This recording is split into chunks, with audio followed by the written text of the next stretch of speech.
The first time Gary Moore truly understood the weight of music, it wasn't in a studio or on a big stage. It was in a dimly lit club in Belfast with an audience so close you could see every flicker in their eyes.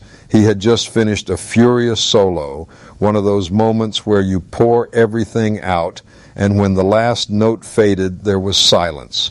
Not polite applause, not cheering, just silence. It wasn't because they didn't like it. It was because they were stunned. And that's when Gary knew the guitar could be more than an instrument. It could be a voice. Years later, sitting backstage at a festival, Gary found himself thinking about how other musicians use their voices. And not just singers. The notes, the phrasing, the space between sounds. He'd heard guitarists who could play 1,000 notes a minute but said nothing, and others who played one note that could break your heart. That night he was due to share the bill with a few big names, people the industry called legends. But to Gary, a legend wasn't about album sales or magazine covers. A legend was someone whose music told the truth.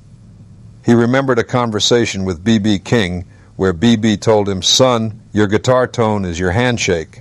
People remember it.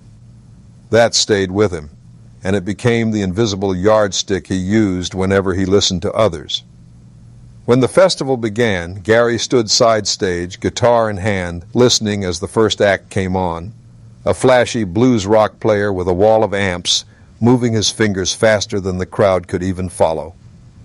People clapped, they cheered, but Gary could see it in their faces. They were impressed, not moved. Gary muttered under his breath, "All flash, no fire." Then came a quiet act, a woman with an old acoustic guitar playing slow, soulful chords.